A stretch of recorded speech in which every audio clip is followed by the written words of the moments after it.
Do we feel that there is racism in the fashion industry right now? Yeah. Sorry, no, I think that there's racism. As long as there's racism out there in this world, there'll be racism in every single industry that that we can speak of, and fashion is no different. I think that the most surprising thing is that fashion is a forward-thinking, creative, artistic industry, and I think it's surprising that. Is it? Yeah, well, it's supposed to be. It's supposed to be, what you can do, freedom of expression with a piece of fabric. When you're dealing with finance, as in accumulation of wealth, like artistic expression for me kind of goes out the window. Yeah. Because it's like, as an artist, like for me, artist is supposed to be, it's constant. It's supposed to be ever evolving, and it's not supposed to be stagnant. But when it comes to fashion and music, I think you find those things because you're trying to appeal to a certain market, so those things kind of go out the window. But I understand the concept of it. In fashion in particular, why do you think that the image of the black woman doesn't sell? Why do you think that's not? Oh, no, for me it sells where there's black people. Do you know what I'm saying to you? But it's just like where there isn't black people. Does it though? No, but there's still not black people. Like if you look at India and parts of Asia, all of those publications are still filled with white faces. See, I think that's an issue. When you're talking about within England, I mean, like 50% of England is black. That's what I'm saying. So what do people expect? Like how much, like, regardless of whether or not I think it's right or wrong. Fashion is a business, and you want to put someone in the magazine who is going to appeal to the common person. And if the common person is 99% white, they're going to put a majority of white people. Can I say something? Can connect to that person that they see. Can I say something? Can I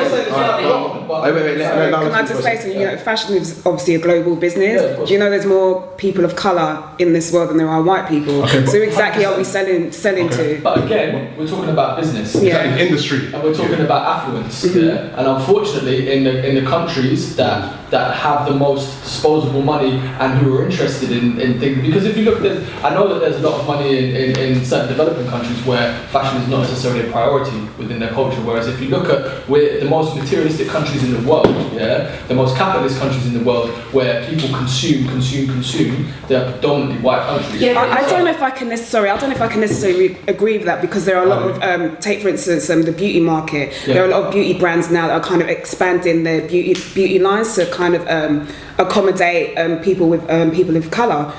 You'll see people like Yves Saint Laurent and all those other big name beauty brands are actually starting to realise, wow, people of colour, women of colour rather, actually spend money on beauty products. If you look at the stats, women of colour actually spend more money on their hair than anybody else, and it's only just now they're starting to realise that. So clearly there is a market for it, they just don't know about it. As long as human beings exist on this planet, and as long as we have ignorance and prejudice, which we do, of course it's going to be in fashion, it's going to be in music, it's ugly, but it is a reality that we have to deal with. Hopefully we have enough people out there who are kind of open-minded and not stupid, and can kind of, try and change their opinion on people based on the way that they are rather than the way that they look. I'm not just saying there's a market, and please believe I'm not saying this is right or wrong, I'm just talking about, like, I very much, when it comes to any industry, whether music and fashion are two things that I'm massively interested in, and I'm always going to sit on the fence on the side of the fence of the creative side and the artistic side as opposed to the business side. But also, unfortunately,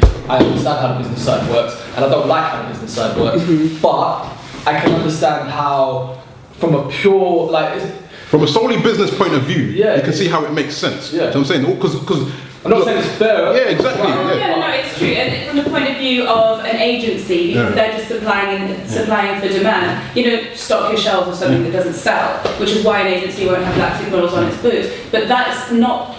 They're only doing that because you have photographers, magazines, and designers not wanting a black face to represent their brand. And I get what you're saying. If that's the case, 100%, it's disgusting.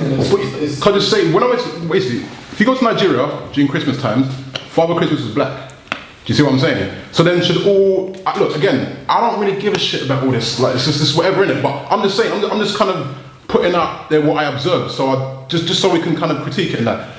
What would you say to that? What would you say to the advertisers in Nigeria who make... They advertise white faces in countries that are specifically not colour. Really. I mean, in Nigeria... There's not this blanket kind of, no, we're not going to do this, or no, we're not going to do that. In Nigeria, every advert I saw was pretty much a black face.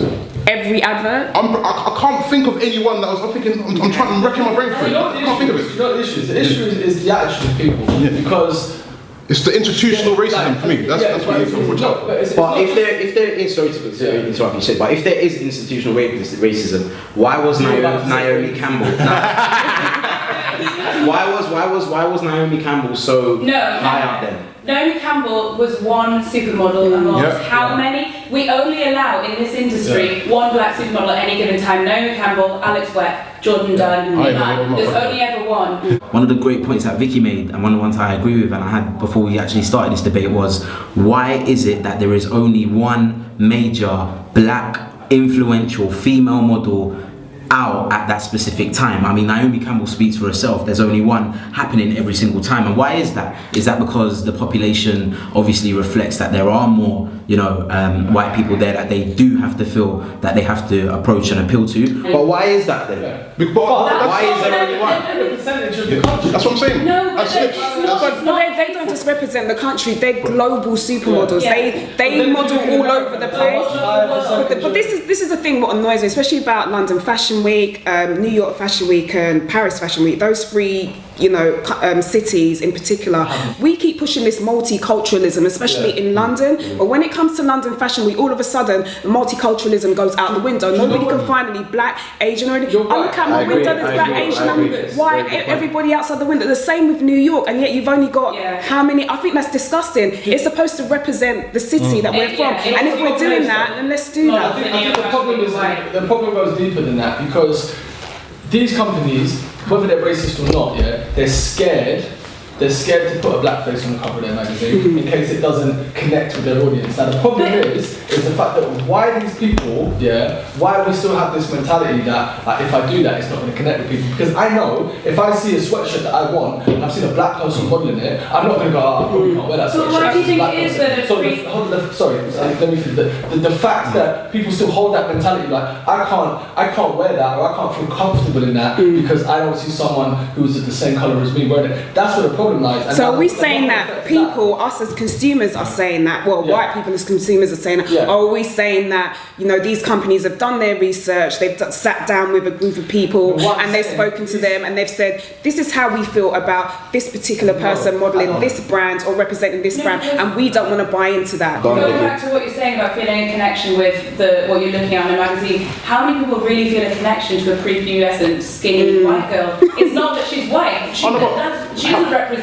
Many other white girls. Particular cases. General across the board, it's like when you think of model, you think of somebody who skinny, looks like a 7-year-old, and they're really young, and the people that they're trying to sell to, they're not 15-year-old skinny, young, We get become controversial and talk about who run the fashion industry, because then that's my fashion. You don't know about fashion. I don't know fucking shit. The direction of why a lot of the models on there look like people. You know what? Let's come back to the topic that actually ignited this whole debate.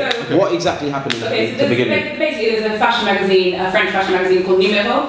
They recently published a fashion editorial using, it was called Queen of Africa, and it's supposed to be all of these sort of tribal ethnic garments, whatever that's supposed to mean. And instead of using a black supermodel, or a black model for that matter, they used this 16-year-old white model and painted her black. The whole incident with getting a white model to be spray painted black, I think that's absolutely ridiculous. I think there's more than enough beautiful black people out there, beautiful black women who would have been able to taken part of that. Was it some sort of stand up? I think in terms of everything like that, I feel like something like that is just wrong. It doesn't need to happen, and there's basically no need for it. People will always use excuses for institutionalised racism in fashion, saying that black girls don't have the look that is in, or there's fit problems, the clothes aren't going to fit them, but that's just excuse. Yeah, I mean that's a stupid excuse, because I'm sure you can find a skinny black female that can fit. That's a shit excuse. If that's your excuse, then you're a fucking arsehole. You couldn't have found someone to come up with a better excuse. They talk about they don't fit the mould, but let's not forget the mould is not something we're out of control of. It was built by the fashion industry, which was put in place by people, and in the same way that they can make the mould, it's also attitudes that can break the mould. Unfortunately, there is definitely institutionalised racism in fashion. It kind of is looking like there always will be,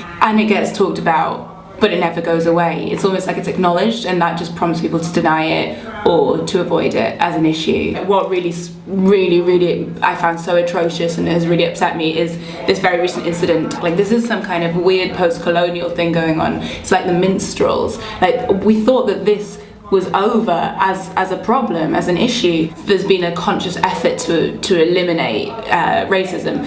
The black issue of Italian Vogue was one example, when they used only black and ethnic models throughout the publication. But it was almost like, okay, we've done it now, we can tick that box. And if you look at the most recent New York Fashion Week, 82% of the models were white and the rest were non-white. So that's all ethnicities. And I think it's really shocking. Like, it's incredibly shocking. But people find attractive what they're told to find attractive. Yeah, exactly. They're told to create it. 10 years ago, white men didn't like girls with big bums. So, but wait, White girls didn't like girls with big bums. Yeah, okay. White guys didn't like girls with big bums. I might have been... a lot still don't. Cool. No, but a lot more do than what did. You know why? Because Beyonce and Jennifer... Okay, cool. Wait, let me finish. All these girls... I'm finished. Be quick, man!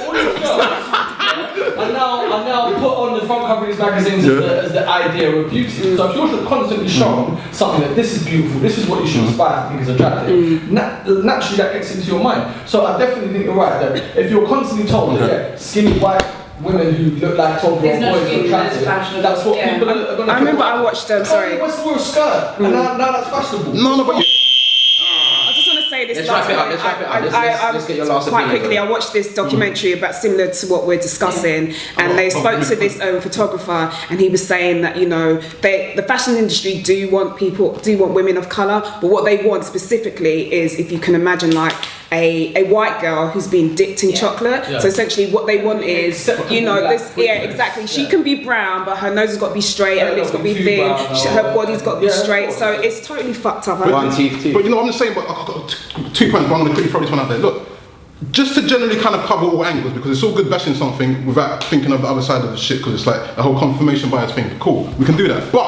I still want to throw something out there, because it's like, if you're saying that people only believe or take in or accept what they're told to believe or take in and accept, then really, if you're saying we should push the other side of things, then we're just being as bad as this kind of model that we're kind of... No, I'm saying we should represent. Okay, cool. I said fashion is a global thing. Well, let's represent globally then. People are inadvertently racist. Like, they don't always know they're being racist when they are being racist. And I think it stems to this conversation about this whole French publication dressing up their model as a black African queen and painting herself black, as opposed to actually getting a black female from Africa. It's just business for those kind of people. They've got a pool of people they're trying to appeal to, and they feel they're best going to appeal to these people by doing these certain things. And in this case, just not getting a black woman, because they feel that their viewers might have not taken to that issue as much as they would have liked to. And also as well, I also pose this question, is there anything wrong with actually celebrating a culture but using the people that are not from that culture? I'm just putting that question out there. I'm not saying what this fucking publication did was right. I'm not saying that. I don't actually give a shit about fashion. It's not my forte. But I'm just kind of putting that question out there. How do you do that? So you pull in different models with fashion. To me, fashion models is about having an array of different looks, not one standard, just boring look represented as a standard of beauty. Especially if you want my money, I don't look like that girl. Do you see what I'm saying? Because it doesn't appeal to you. Do you see what I'm saying? Everyone aspires to what they're being shown is this epitome of beauty, and beauty is always the opposite of what people actually look like. Exactly. So let's wrap it up. What's the final thoughts on the whole? Do you still feel fashion? Do you, and just be happy about who you've decided to become? The fact is that the majority of people on this planet that are affluent and concerned with consuming are what's the words? By the way, affluent means like you have wealth and abundance. Expendable wealth to consume. They know. They might not know. No, some of them motherfuckers be like, oh, what the fuck are you doing? There's basically a high percentage of white people that are in a position and said by the white guy? No, I'm not saying it's No, right. I'm saying that in itself is a problem. There's a global problem with wealth being shifted into the hands of one specific race of people, which I think that is where the problem lies. Yeah, there's definitely racism in fashion. There's racism in pretty much every corporate industry. I think it's pointless to attack every single industry where racism exists without actually looking at the root of the problem, which goes beneath that, which is what kind of fuels these corporate industries to be racist. There's a problem at the base of this that needs to be attacked, and until we attack it, there's no point complaining about the product of that initial problem. In this day and age, shit is changing. The world is changing. Definitely. So But not fashion fast has to enough. change with it. It's not So fast enough. But the more the world changes, the more these things will have a knock-on effect. Because these things are businesses. We're talking about the entity of a business. They just want to make money. They don't give a fuck about course. it. That's what I'm saying, Okay, man. but Well, Vicky, last point. Outside of the business, the commercial side of things, and I know that influences the way that a look is created and we're told what's perceived as beautiful. What really bothers me about this particular situation and also about institutionalised racism in fashion is that young girls are looking at pictures of what they cannot look like and think that that's the only way that it's okay to look. How you doing, YouTube? Teeth here, Jump Off TV UK debates. I'm here to encourage you to subscribe. Hit that yellow rectangular button. Get these debates straight to your YouTube feed. Let us know what topics you also want us to discuss. Let it be known. Hit us up on the Twitter at Jump Off TV UK, or hit us up on the email UK@jumpoff.tv. Simple. It's nothing long. Enjoy life. Have a good day.